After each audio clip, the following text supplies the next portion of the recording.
로마서 1장 다시 한번 보겠습니다. 로마서 1장 16절 말씀 찾으셨으면 같이 읽어봅니다. 내가 복음을 부끄러워하지 아니하노니 이 복음은 모든 믿는 자에게 구원을 주시는 하나님의 능력이 됨이라. 첫째는 유대인에게요 또한 헬라인에게로다.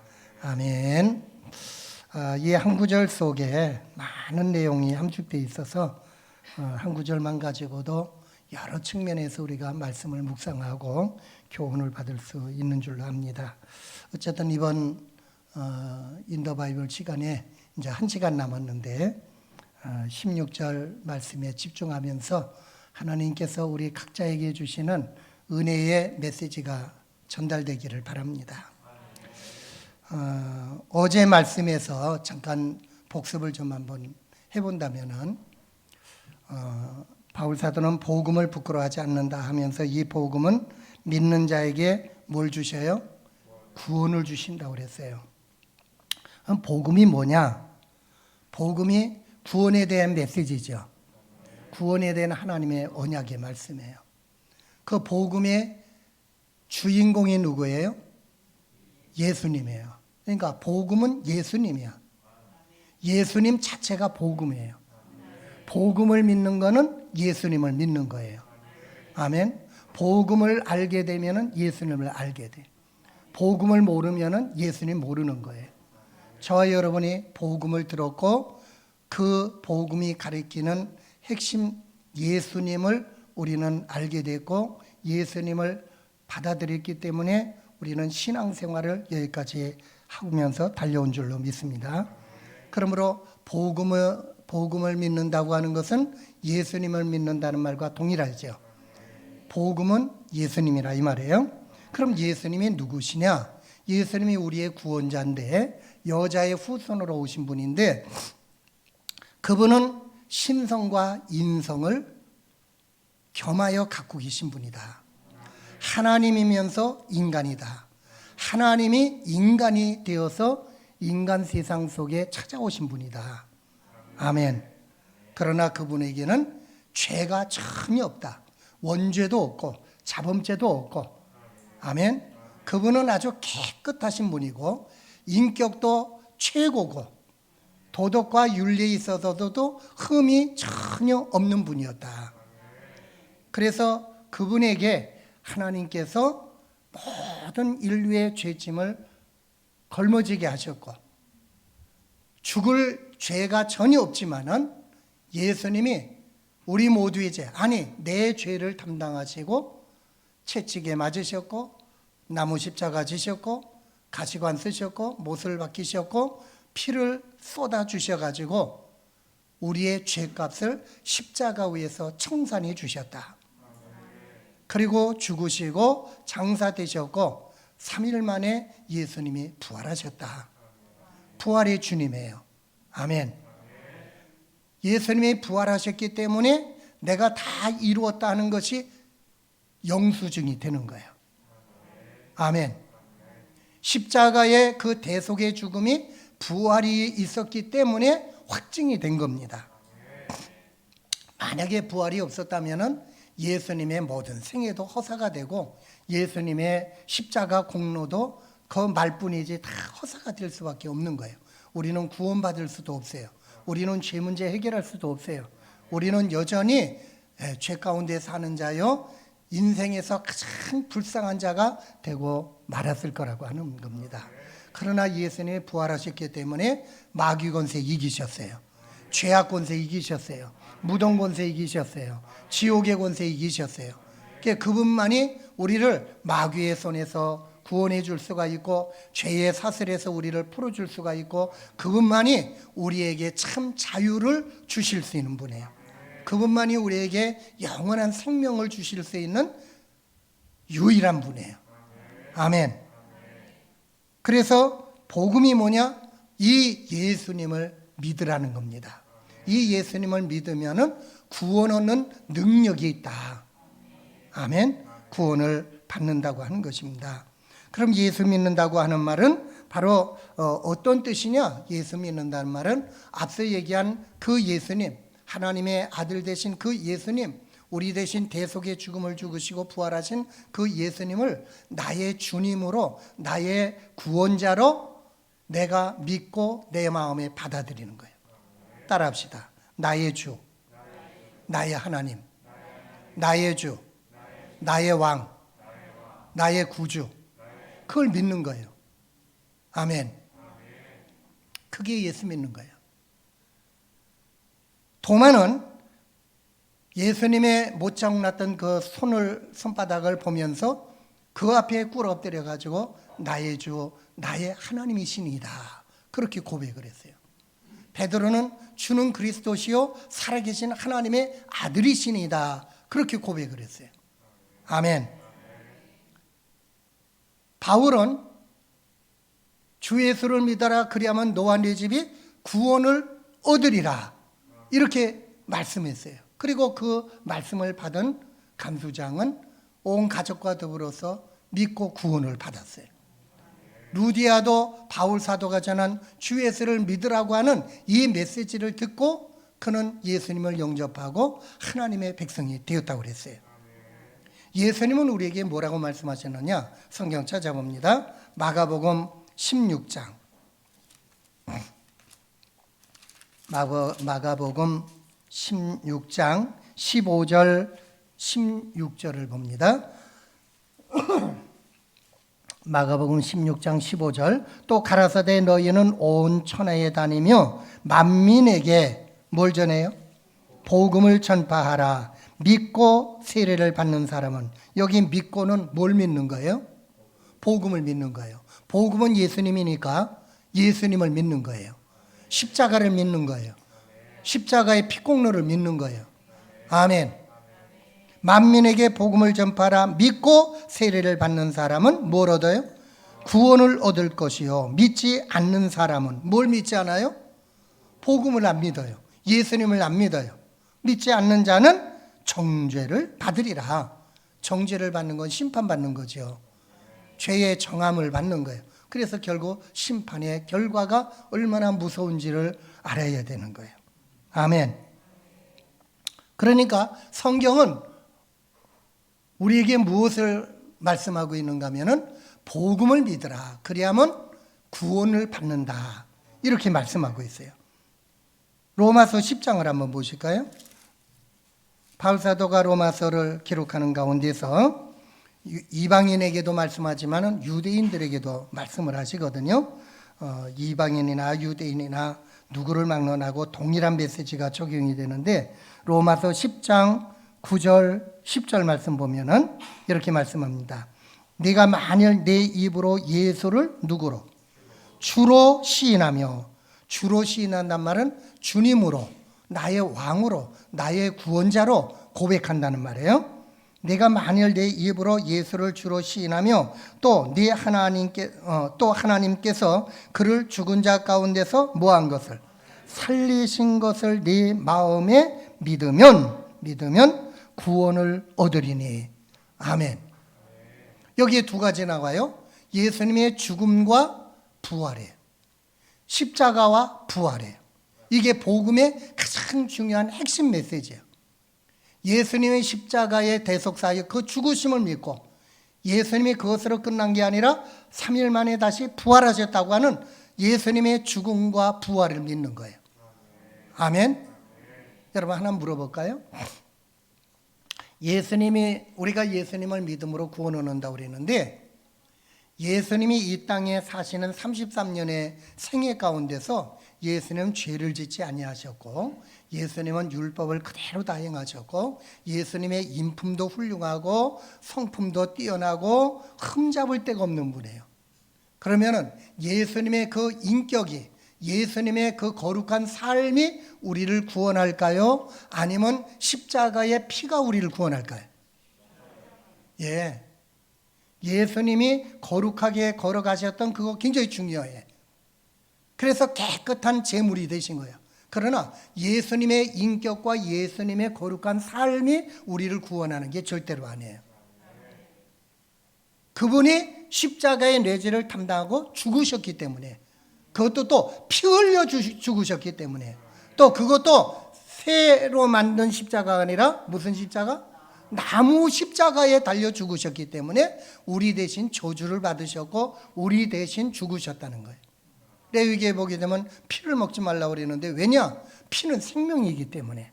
그리고 피가 속죄해 준다고 그랬어요. 죄를 속하는 건 피밖에 없다고 그랬어요. 양 자체가 깨끗한 양이 우리를 속죄해 주는 것이 아니었어요. 구약에 양의 피가 속죄하는 거야.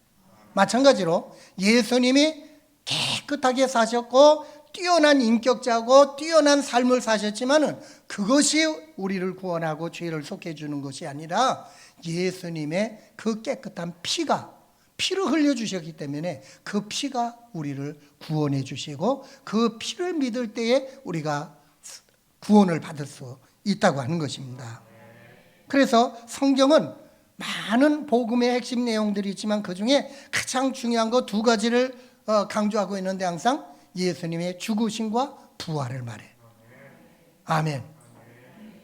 여러분에게 묻습니다.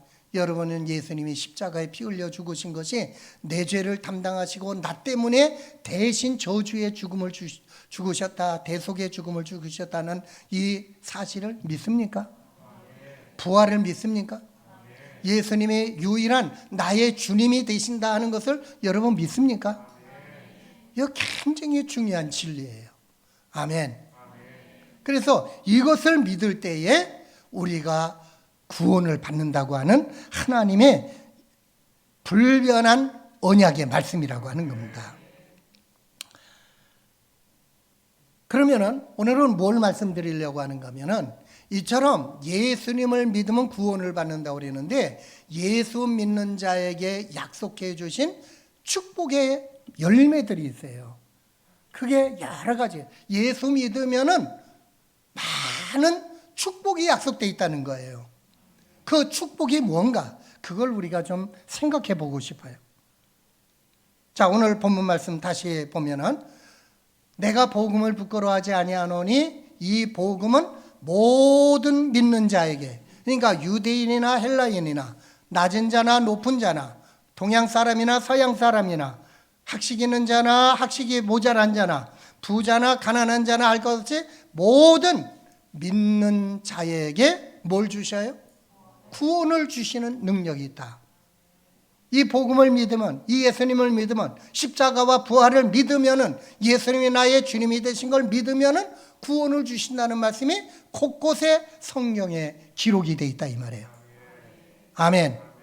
그래서 예수 믿으면 우리에게 주시는 축복을 한마디로 구원을 주신다고 그래요. 이 구원이란 말 속에 모든 축복이 함축되어 있어요. 한 군데 더 봅시다. 에베소서 2장 8절 9절에 기록된 말씀을 보면은 또 우리에게 구원의 메시지를 이렇게 전해주고 있어요. 읽어봅니다. 8절 너희가 그 은혜를 인하여 믿음으로 말미암아 구원을 얻었나니 이것이 너희에게서 난 것이 아니요 하나님의 선물이라 행위에서 난 것이 아니니 이는 누구든지 자랑치 못하게 함이니라. 너희가 그 은혜를 인하여 믿음으로 말미암아 구원을 얻었나니 이것이 너희에게서 난 것이 아니다. 이것이 뭐예요? 네, 그 바로 앞에 있는 구원을 가리키는 대명사죠. 네. 너희가 그 은혜를 인하여 믿음으로 말미암아 구원을 얻었나니 여러분 따라합시다. 너희가 그 은혜를 인하여 믿음으로 말미암아 구원을 얻었나니 여기서 우리가 꼭 기억해야 될 두 단어가 있어요. 하나는 은혜라고 하는 단어고 하나는 믿음이라고 하는 단어예요. 믿음으로 인하여 그 은혜를 인하여 믿음으로 말미암아 구원을 얻었다. 그럼 우리가 구원을 받으려면 앞서 본 여러 구절에서는 예수 믿으면 복음을 믿으면 구원받는다고 그랬죠. 그런데 여기에서 조금 다른 측면에서 설명을 해주고 있는데 그 은혜라고 하는 말을 썼어요. 그 은혜를 인하여 믿음으로 말미암아 구원을 얻었다. 그럼 구원 얻는 데는 두 가지가 꼭 필요한 거야. 은혜가 필요하고 믿음이 필요한 거예요. 그럼 은혜와 믿음은 뭐냐? 은혜를 조금 다른 말로 풀어서 해석을 해드린다면 하나님이 죄인을 구원하기 위해서 이루어 놓으신 구원의 모든 역사를 은혜라고 그래요. 제가 깨달은 해석이에요. 다시 말하면 하나님이 우리를 구원하기 위해서 구원의 모든 일들을 완성해 놓으셨어. 여자의 후손으로 오신 예수님을 하나님이 준비하셨어요. 그 예수님이 하나님의 아들이신데 동정녀 마리아의 몸에 탄생하셨어. 동정녀 마리아니까 어떤 사람이 동정녀가 뭐예요? 동정녀가 마리아의 성이에요? 동정녀가 뭐야? 홍기숙 씨. 주일마다 우리 사이토신경에서 동정녀 마리아에게 나시고 그러잖아. 예, 동정녀, 아직 결혼하지 않은 수처녀. 예, 깨끗한 처녀, 남자와 잠자리를 아직 하지 않은 깨끗한 처녀, 그를 동정녀라고 그래. 마리아는 아직 약혼은 했지만은 요셉과 더불어서 결혼을 안 했어. 그래서 동정녀야. 죄하고 아니지 이거는. 하여간 깨끗한 수처녀, 동정녀 마리아에게서 나셨고, 그리고 그분이 우리의 죄를 담당하고 십자가에 죽으시고 다 이루었다 말씀하시고 부활하심으로 인하여서 너희가 이 예수를 믿으면 구원받는다고 그랬잖아요. 그럼 하나님이 우리에게 구원의 길을 마련해 주신 게 뭔가 하면 하나님의 아들, 여자의 후손으로 오시는 그분을 준비해 주셨고 보내주셨고, 그분이 십자가에서 모든 구원의 역사를 완성해 놓으셨죠. 이게 하나님의 은혜라고 하는 거예요. 그건 인간이 할 수 없는 일이야. 이 땅에 어느 누구도 그 길은 준비할 수 있는 자격자가 없어요. 오직 예수님만이 하실 수 있는 일이야. 아멘. 그래서 그분이 다 이루어 놓으셨어요. 그리고 선포하기를 너희는 이 사건을 믿으라는 거예요. 믿으면 구원받는다. 좀 예를 든다면 이렇게 설명을 좀 할 수 있을까 싶은데, 어떤 사람이 바다에 빠졌어요. 죽을 수밖에 없어. 근데 다른 사람이 배 타고 와가지고 구원의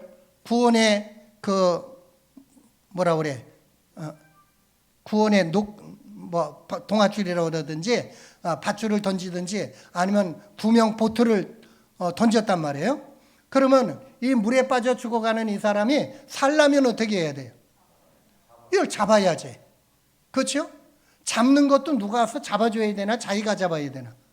자기가 잡아야 돼. 그거를 잡고 올라타면은 그 동아줄을 딱 붙들고 있으면은 살아날 수 있는 거예요. 그러면은 여기서 구원의 구명보트를 던져줬다, 동아줄을 던져줬다면은 그건 하나님의 은혜야. 구원받을 수 있는 준비가 다 돼 있는 거예요. 그걸 붙잡는 거는 뭔가 하면 누가 할 일이에요? 내가 할 일이야. 믿음이에요, 그게. 그러니까 은혜는 하나님이 주신 거고 믿음은 내가 할 일이에요. 그래서 믿으라 한 거는 우리에게 책임이 있다고 하는 거예요. 하나님은 구원받을 수 있는 모든 준비를 다 해놓으셨어. 그리고 우리를 로봇으로 만들질 않았으니까, 인형이 아니니까 우리는 인격적으로 만들어졌단 말이에요. 우리의 자유의지를 하나님이 100% 인정해 주시는 거예요. 믿으라는 거예요. 네 의지를 가지고 믿으라는 거예요. 이 구원의 복음을 듣고 깨닫고 이 길만이 유일한 살 길이고 생명 얻는 길이고 구원받는 길이라고 하는 것을 믿으라는 거예요. 받아들이라는 거예요. 아멘. 그러니까 하나님은 모든 구원의 역사를 다 준비해 놓으시고 은혜로 베풀어 주셨어. 그러면 이제 할 일은 내가 할 일만 남은 거야. 내가 할 일은 뭐예요? 믿는 거예요. 믿으면 구원받아. 근데 난 이 동아줄 잡기 싫어요. 내 힘으로 헤엄쳐 나가볼게요. 그럼 그 사람은 죽는 거죠. 내 힘으로는 헤엄쳐 나갈 수가 없어. 그래서 인간의 행위를 가지고는 구원받을 수 없다는 거예요. 인간의 공로를 가지고 구원받을 수 없다는 거예요. 인간이 아무리 애를 써도 하나님은 그것을 인정하지 않는다는 거예요. 네가 정말 생명을 얻고 구원받으려면 믿어라. 아멘. 그러면 믿고 받아들이는 것이 더 힘이 있는 걸까요? 아니면 내가 헤엄치려고 하는 것이 힘이 있는 걸까요? 믿고 빨리 부명보트에 타는 것이 더 쉽고 능력이 있는 일이죠. 그래서 오늘 바울 사도는 이렇게 말하는 거예요. 너희가 그 은혜를 인하여 믿음으로 말미암아 구원을 얻었나니. 에베소 교회 성도들이 바울 사도가 전해준 그 복음, 구원의 복음을 듣고 이게 하나님의 은혜로구나, 믿어야 되겠구나 하고 믿었더니 구원을 하나님이 주셨다는 거예요. 이것이 너희에게서 난 것이 아니요 하나님의 선물이라. 여러분, 궁극적으로 보면은 내가 붙드는 것도 중요하지만은 하나님이 구원의 그 닻을 내려준 것이 더 중요한 거죠. 예. 그게 없으면 인간의 모든 수고는 허사가 되는 거니까. 그래서 구원이 하나님의 선물이에요. 자랑할 게 있어요, 없어요? 내가 붙들었다고 해서 내가 그 구명선에 올라탔다고 하는 그 믿음이 있다고 해서 믿음 자랑할 게 있어요, 없어요? 자랑할 거 아무것도 없는 거예요. 은혜를 베풀어 주신 그 하나님의 은혜만이 우리가 자랑해야 되고 감사해야 되고 찬양해야 될 제목이라는 거예요. 어디 이해가 되시나요? 동감이 되시나요? 다 기본적인 거지요. 기초적인 거예요. 근데 너무 중요한 거야. 아멘. 그래서 예수 믿으라. 예수 믿으면 구원 받는다. 이게 우리의 구원의 아주 기초고 또 가장 핵심적으로 성경이 강조해서 가르쳐주는 메시지라고 하는 거예요. 여러분이 그래서 예수님을 믿고 구원 받았고 그 구원받은 믿음을 가지고 여기까지 달려오신 겁니다. 그래서 예수 믿으면 하나님이 우리에게 주시는 많은 축복들이 있는데 그 축복을 한마디로 압축한 것이 뭔가 하면 구원이라고 하는 단어예요. 복음엔 그래서 구원의 능력이 있어요. 예수 믿으면 구원을 받게 돼요. 그럼 이걸 조금 풀어서 구원 받는다고 하는 말을 조금 풀어가지고 다른 표현으로 설명을 한다면은 여러 가지로 이제 설명을 할 수가 있는데 첫 번째가 뭔가면요, 죄에서 구원받는다는 거예요. 죄 사함을 받는다는 거예요. 우리는 죄 중에 태어났어요. 원죄를 가지고 태어났어요. 자범죄가 있어요. 날이는 날마다 우리는 죄 가운데서 사는 것이 우리의 삶이라고 고백할 수 있어요.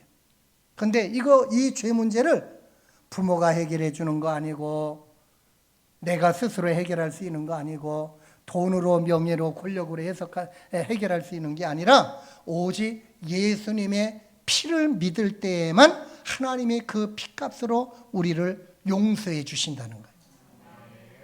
아멘. 로마서 3장 봅시다.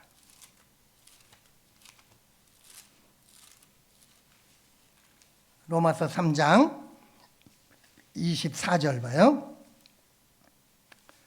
24절 25절 그리스도 예수 안에는 구속으로 말미암아 하나님의 은혜로 값없이 의롭다 하심을 얻은 자 되었느니라.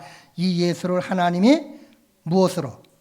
그의 피로 인하여 믿음으로 말미암아 화목제물로 세우셨으니. 여러분, 무엇으로 말미암아? 그의 피로 인하여. 그의 피로 인하여 믿음으로 말미암아. 그 피를 믿는 거예요. 예수님의 피는 점도 없고 흠도 없는 깨끗한 피야. 우리의 피는 죄로 물들어 있는 더럽고 추한 피고 냄새나는 피지만은, 썩을 피지만은 예수님의 피는 썩지도 않고 영원히 살아있는 피야. 아멘. 예수님의 피는 능력이 있는 피예요. 조금 전에 우리 목사님이 보혈 찬양을 여러 곡을 했는데요. 제가 얼마나 눈물이 쏟아지는지 보혈의 은혜가 너무 감사한 거예요. 할렐루야. 예수님의 피를 믿으면은 그 예수님 믿는다는 말은 다 여러 말로 표현이 되는 건데요. 예수 믿는다, 복음을 믿는다, 또 십자가를 믿는다, 피를 믿는다, 십자가의 공로를 믿는다, 다 똑같은 내용인데 예수님의 피를 믿을 때에 그 피가 우리 죄를 씻어주는 거예요. 우리를 죄에서 해방시켜 주는 거예요. 아멘. 그래서 성경은 예수님의 십자가의 피를 강조하는 거예요. 피를 믿으라는 거예요. 예수님의 인격이 아니에요. 예수님의 인품이 아니에요. 성품이 아니에요. 예수님의 삶이 아니에요. 예수님의 피예요. 이게 굉장히 중요한 겁니다. 아멘. 우리를 구원하는 것은 예수님의 거룩한 삶이 구원하는 게 아니라 예수님의 그 깨끗한 피가 우리를 구원하는 거예요. 다시 말씀드리면은 예수님이 그렇게 거룩하게 사신 것으로 끝나고 만약에 피 흘려 죽지 않으셨다면 우리의 구원자가 될 수 있을까요? 안 될까요? 안 되는 거예요. 거룩하게 사신 그분이 제물이 되어서 피 흘려 죽으셨기 때문에 우리의 구원자가 되는 거예요. 그래서 다 중요하지만은 가장 핵심적인 사상은 뭔가 하면 예수님의 보혈이라 이 말이에요. 아멘. 그 피를 믿으면은 우리의 원죄도 사해 주시고 우리가 또 이 땅에 예수 믿고 난 다음에 구원받고 난 다음에도 우리가 범죄하는 모든 허물과 죄악들도 예수님의 그 피를 믿을 때 그 피로 인하여서 우리가 용서를 받을 수 있는 거예요. 요한일서 1장 봅시다.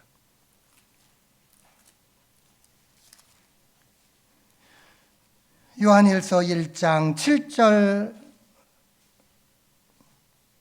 7절만 봅시다. 저가 빛 가운데 계신 것 같이 우리도 빛 가운데 행하면 우리가 서로 사귐이 있고 그 아들 예수의 뭐가? 피가 우리를 모든 죄에서 어떻게 해요? 깨끗하게 하실 것이요. 아멘. 예수 믿고 난 다음에 우리가 범죄하는 것도 회개하면서 예수님의 피를 믿을 때에, 피를 의지할 때에, 피를 고백할 때에, 피를 인정할 때에 그 피로 우리를 구원해 주시고 용서해 주신다는 거예요. 그래서 우리는 끊임없이 예수님의 보혈을 찬양하고 감사하고 예수님의 피를 우리는 귀하게 여겨야 돼요. 사실 저는 그렇게까지는 안 해봤습니다만은 어떤 목사님들은 날마다 예수님의 피를 바르라고 그래요. 예수님의 피를 머리에도 바르고 예수님의 피를 눈에도 바르고 귀에도 바르고 손에도 바르고 가슴에도 바르고 손과 발에도 바르고 기도하면서 주님의 피로 나를 덮어주세요. 내 머리부터 발끝까지 주님의 피로 날마다 나를 덮어주세요. 좀 필요한 기도라고 생각을 합니다. 그것도 귀한 믿음의 고백이에요. 피를 의지하는 거죠. 예수님의 피는 죽은 피가 아니니까. 생명의 피니까. 아멘. 그런 믿음의 고백 속에서 살아갈 때 우리는 죄를 멀리하고 죄를 이기고 또 회개하고 승리하는 길이 열려지는 줄 믿습니다. 예수 믿으면 구원받는다. 그건 다시 말하면 예수 믿고 죄사함 받는다. 죄에서 구원받는다는 말이에요. 누가복음 1장 77절 봅시다. 누가복음 1장 77절 읽어보세요. 시작. 주의 백성에게 그 죄 사함으로 말미암는 구원을 알게 하리니. 예수님이 우리의 죄에서 구원시켜 주시는 분이라고 그랬죠. 마태복음 1장 21절에도 그랬고 여기도 보면 그 죄 사함으로 말미암는 구원이라고 말씀했어요. 예수님의 피로 죄 사함 받는 거야. 아멘. 그래서 죄 사함 받으니까 하나님이 그 다음에 주시는 은총이 뭔가 하면 의롭다고 칭해 주는 거예요.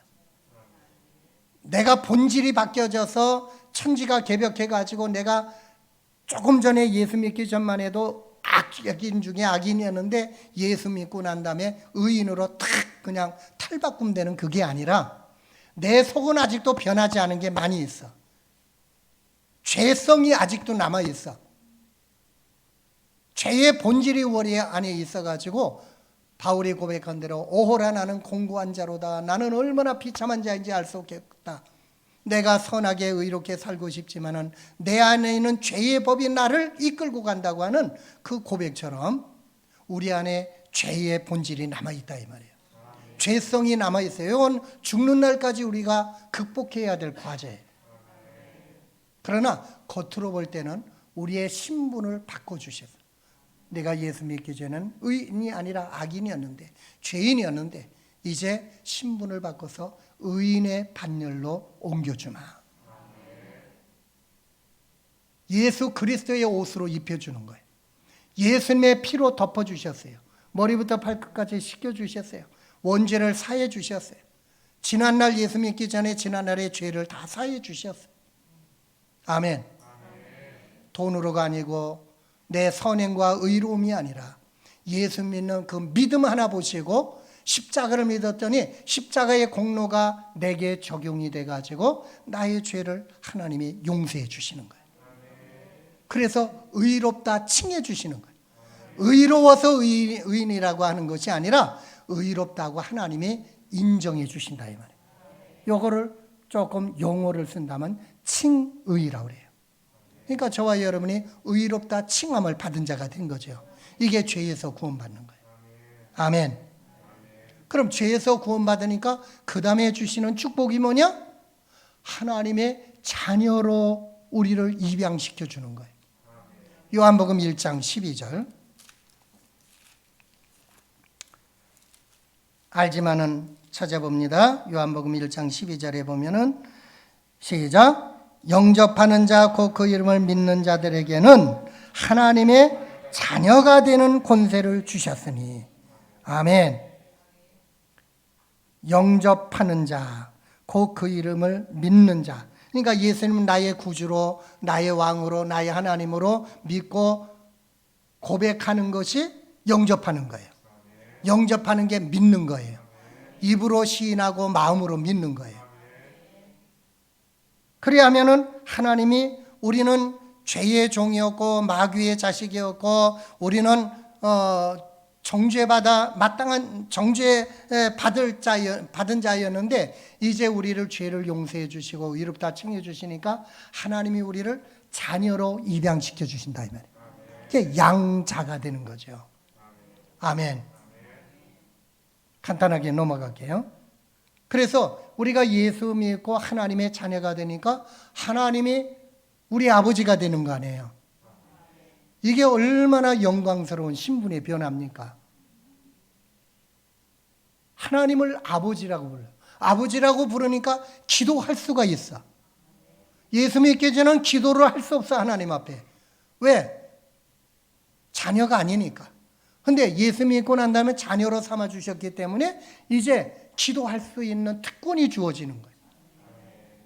예수님도 요한복음 14장이나 16장에 보게 되면 너희가 그동안은 내 이름으로 구하지 않았는데 이제는 내 이름으로 무엇이든지 구해라. 그리하면은 내가 시행해 주리라.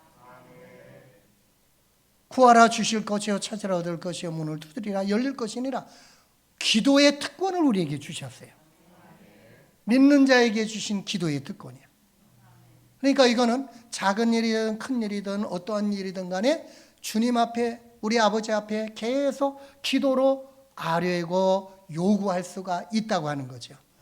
어떤 것들은 빨리 응답해 주시고 어떤 것들은 오랜 기간이 지난 다음에 응답해 주시는 게 있지만은 하나님의 믿음으로 구하는 거 예수님의 이름으로 반드시 응답해 주시겠다. 아멘. 이게 구원받은 자에게 주신 축복이라 이 말이에요. 아멘. 그럼 하나님의 자녀가 됐으니까 하나님의 자녀에게 또 약속해 주신 게 뭐냐? 영생을 주신다 그래요. 요한복음 3장 16절 외워볼까요? 하나님이 세상을 이처럼 사랑하사 독생자를 주셨으니 이는 저를 믿는 자마다 멸망치 않고 영생을 얻게 하려 하심이니라. 예수님을 믿고 영접하는 자에게, 십자가를 믿고 십자가의 피공로를 믿고 복음의 이 메시지를 깨닫고 믿고 고백하는 자에게는 하나님이 영생을 주신대. 영원히 하나님과 함께 천국에서 살 수 있는 이 약속을 주셨다 이 말이에요. 그래서 우리는 천국의 소망을 가지고 살 수 있게 되는 거죠. 할렐루야. 거기서 끝나지 않고요. 또 한 가지, 구원받는다는 말을 다른 말로 또 표현하면 무엇인가 하면요, 하나님과의 관계가 회복된다는 거예요.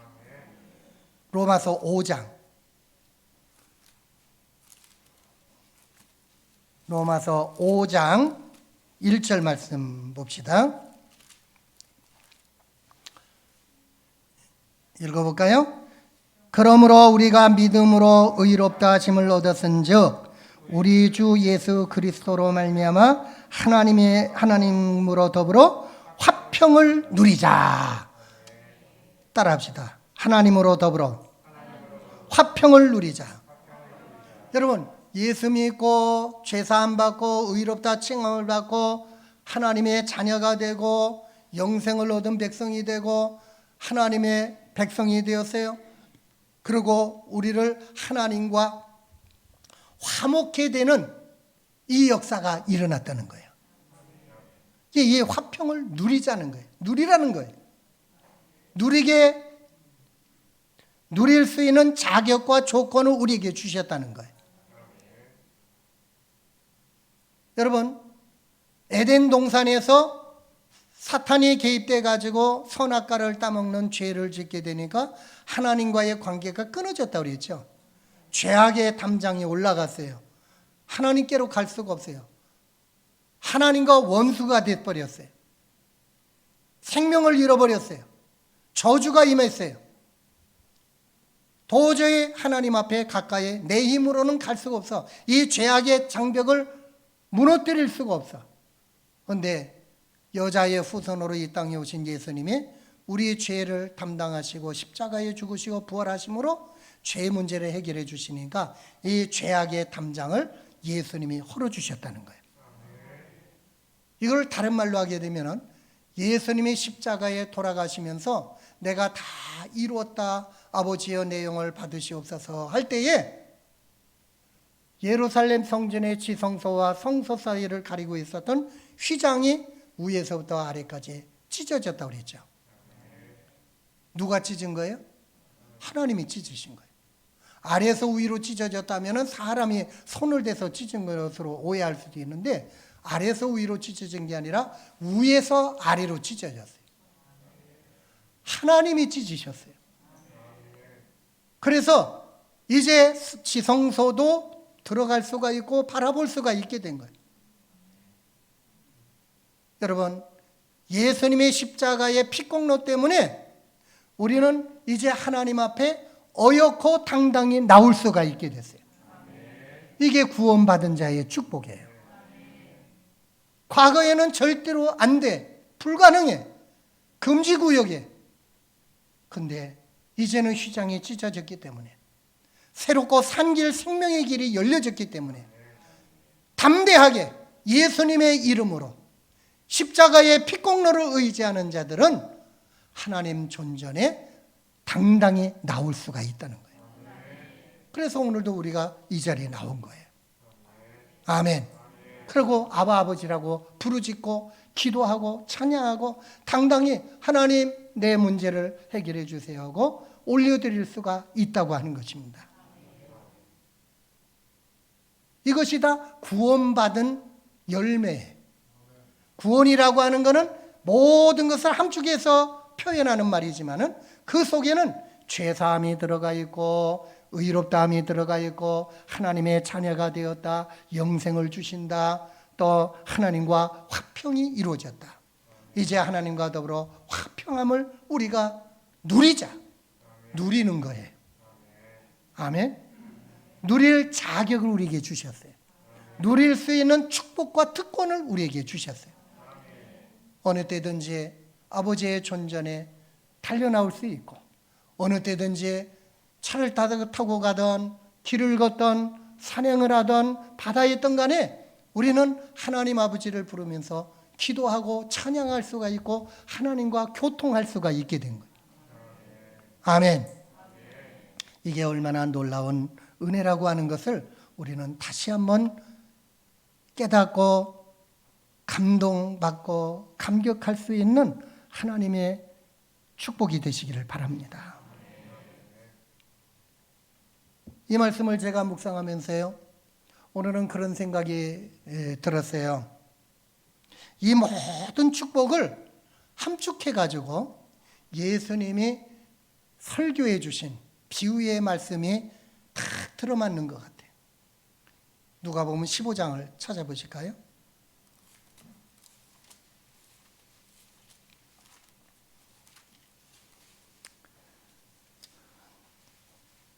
누가복음 15장 11절부터 좀 길지만은 24절까지 한번 읽어봅니다. 다 같이 읽습니다. 시작. 또 가라사대 어떤 사람이 두 아들이 있는데 그 둘째가 아비에게 말하되 아버지여 재산 중에서 내게 돌아올 분깃을 내게 주소서 하는지라. 아비가 그 살림을 각각 나누어 주었더니 그 후 며칠이 못되어 둘째 아들이 재물을 다 모아가지고 먼 나라에 가 거기서 허랑방탕하여 그 재산을 허비하더니 다 없이 한 후 그 나라에 크게 흉년이 들어 저가 비로소 궁핍한지라. 가서 그 나라 백성 중 하나에게 붙여 사니 그가 저를 들러 보내어 돼지를 치게 하였는데 저가 돼지 먹는 쥐염 열매로 배를 채우고자 하되 주는 자가 없는지라. 이에 스스로 돌이켜 가로되 내 아버지에게는 양식이 풍족한 품꾼이 얼마나 많은고 나는 여기서 추려 죽는구나. 내가 일어나 아버지께 가서 이르기를 아버지여 내가 하늘과 아버지께 죄를 얻었사오니 지금부터는 아버지의 아들이라 일컬음을 감당치 못하겠나이다. 나를 품꾼의 하나로 보소서 하리라 하고 이에 일어나서 아버지께로 돌아가니라. 아직도 상거가 먼데 아버지가 저를 보고 측은히 여겨 달려가 목을 안고 입을 맞추니 아들이 가로되 아버지여 내가 하늘과 아버지께 죄를 얻었사오니 지금부터는 아버지의 아들이라 일컬음을 감당치 못하겠나이다 하나 아버지는 종들에게 이르되 제일 좋은 옷을 내어다가 입히고 손에 가락지를 끼우고 발에 신을 신기라. 그리고 살진 송아지를 끌어다가 잡으라. 우리가 먹고 즐기자. 이 내 아들은 죽었다가 다시 살아났으며 내가 잃었다가 다시 얻었노라 하니 저희가 즐거워하더라. 아멘. 자, 이 그림 한번 좀 띄워주세요. 여러분, 이 탕자의 비유는 우리가 너무 익숙한 내용이죠. 너무 잘 알고 있어요. 여기 그림이 좀 자세하게 보이나 모르겠어요. 이게 무슨 그림인지 아는 사람이 있어요? 예? 눈에 익어요? 예. 지금 익어요. 제가 소개를 좀 해드릴게요. 지금부터 약 한 350년 전의 그림이에요.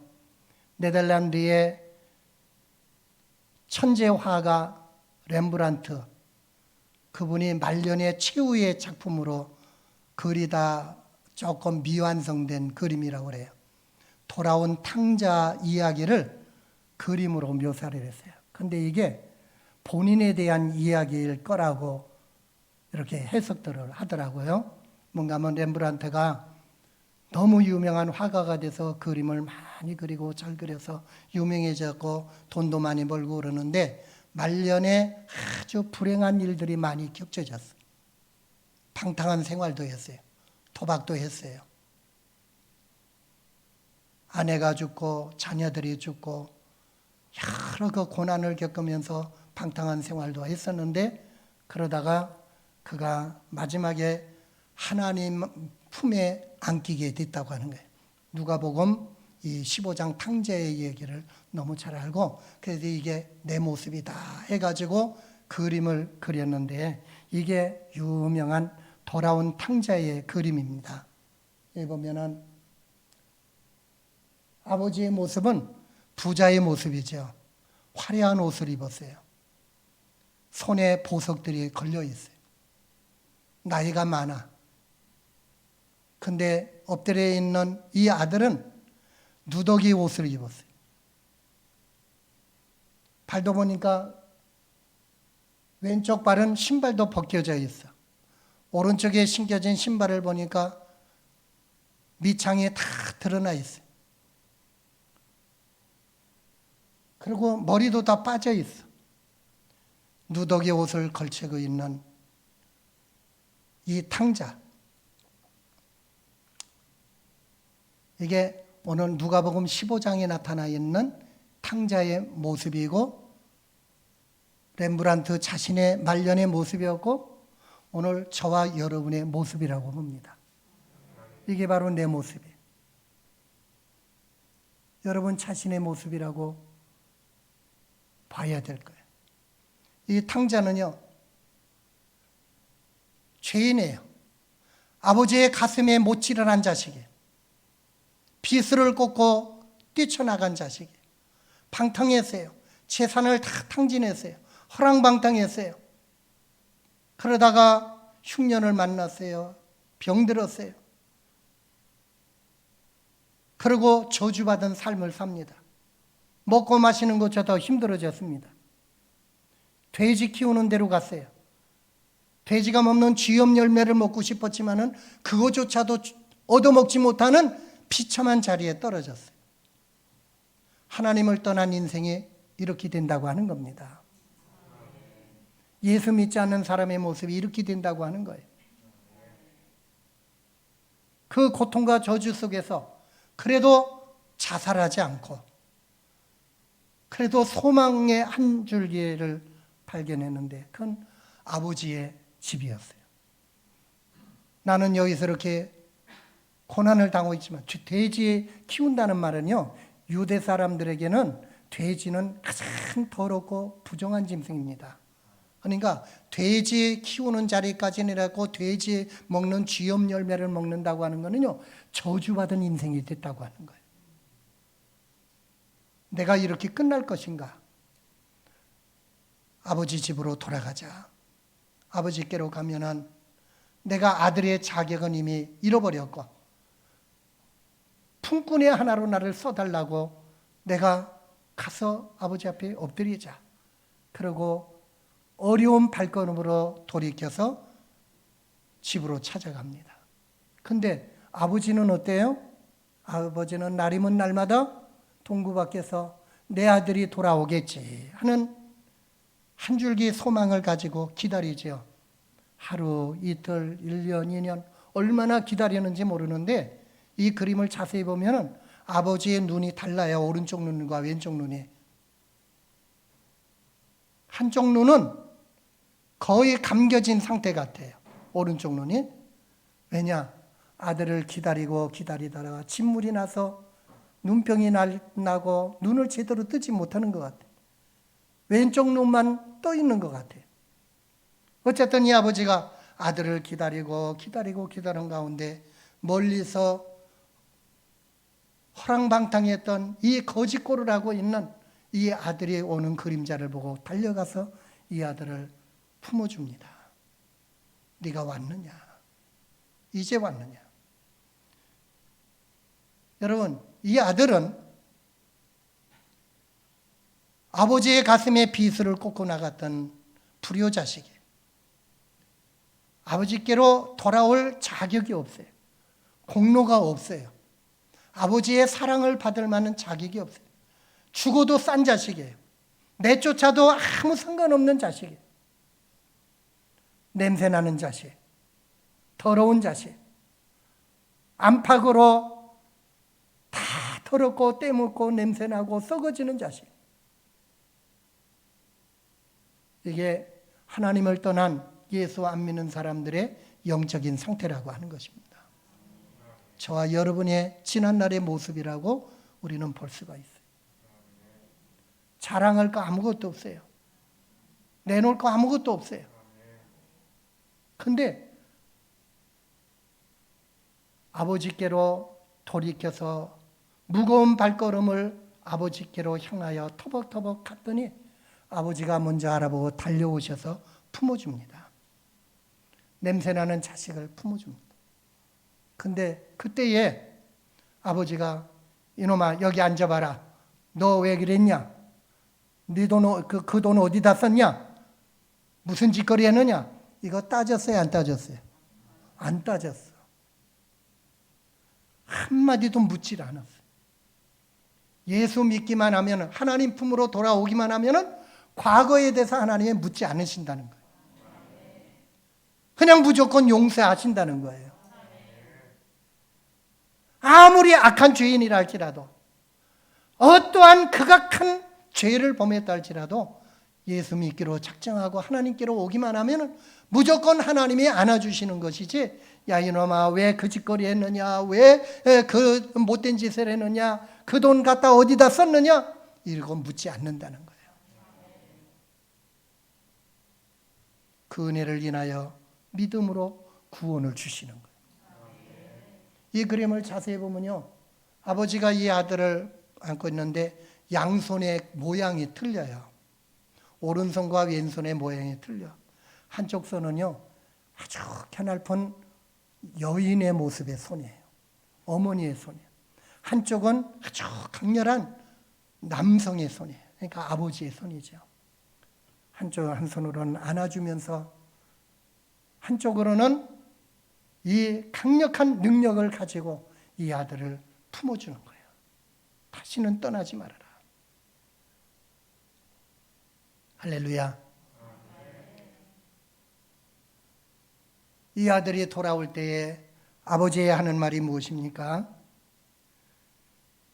이 누더기가 된 옷, 찢어지고 더럽혀진 냄새나는 이 옷을 다 벗겨놓으시고 깨끗하게 목욕시켜주고 죄사함 주는 거죠.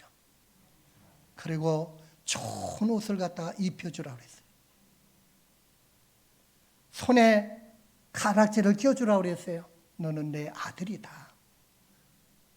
믿고 영접하는 자는 하나님의 자녀가 되는 권세를 주셔서 아바 아버지라 부르짖게 하시고, 아멘. 발은 부르트고 냄새나고 신발도 다 찢어졌고 구멍이 나 있고 신을 수 없는 신발이지만 그래도 그 신발 신고 왔는데 아버지가 그 신발을 벗겨놓으시고 이제 더 좋은 깨끗한 신발을 신겨준다고 그랬습니다.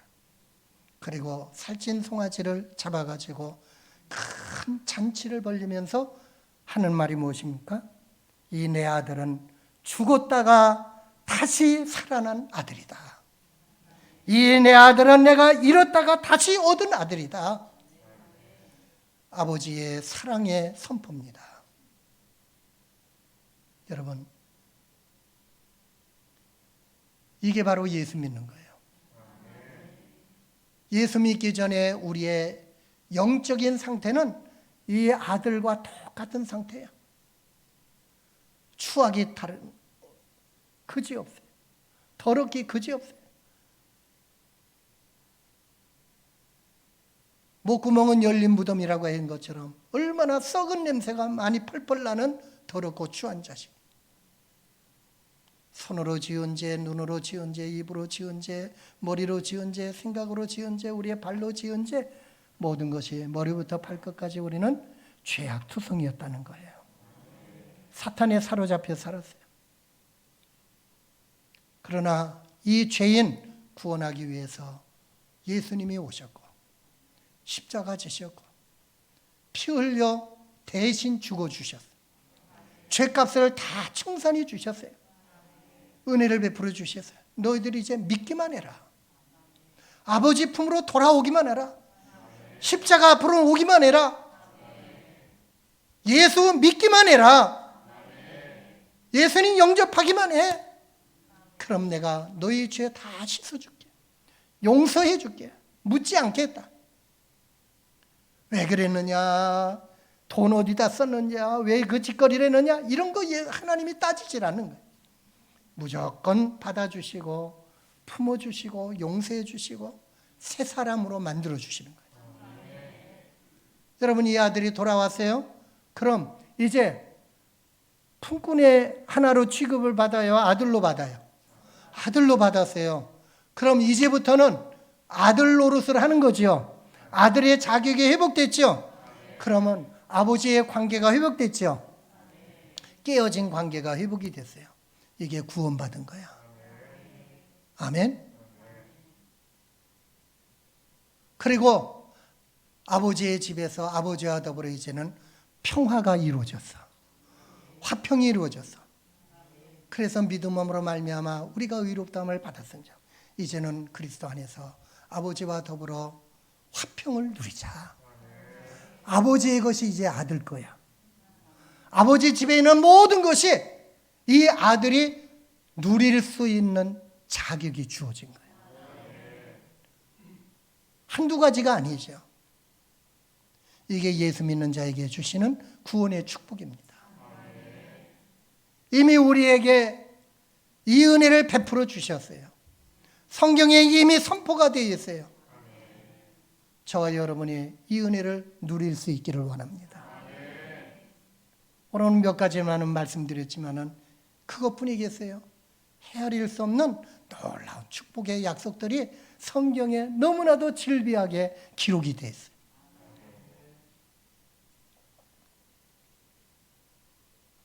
저라고 특별한 존재도 아니고 여러분이라고 특별한 존재가 아니에요. 목사라고 장로라고 권사라고 오래 믿었다고 특별한 존재 아니야. 하나님 앞에는 우리는 다 누더기 옷을 입은 죄인들이었어요. 하나님 앞에 돌아오니, 십자가 밑에 돌아오니 이제 주님이 다 용서하시고 피를 발라주시고 거룩한 새 옷을 입혀주시고 의의 옷을 입혀주시고 구원의 옷을 입혀주시고 그리스도 예수의 옷을 입혀주시고 우리의 신분을 바꿔주시고 이제 새 사람으로 거듭나서 우리가 하나님의 자녀로 하나님의 백성으로 살 수 있는 길을 열어주셨다는 거예요. 이 은혜 받았다면 여러분 이제는 우리의 입술에서 감사의 고백이 나와야 될 줄 압니다. 찬양의 고백이 나와야 될 줄 압니다. 우리의 삶이 변해야 될 줄 압니다. 다시 뛰쳐나갈 수가 없죠. 이 은혜를 받고 다시 뛰쳐나가면 되겠어요? 아니죠. 이제는 더 좋은 아들이 돼야죠. 누가복음 15장에서 주님이 말씀해 주신 이 탕자의 이야기는 다른 사람의 얘기가 아니야. 바로 나의 얘기예요. 그리고 우리 가운데 어떠한 흉악한 죄를 범했다 할지라도 여러분 주님의 시선으로 바라봐야 될 줄 압니다. 그도 언젠가는 하나님 앞에 돌아와서 십자가 밑에서 죄짐을 벗어버리고 새 사람으로 거듭나고 변화될 수 있는 때가 올 수 있다고 하는 기대를 가져야 돼요. 그래서 우리는 전도하는 거예요.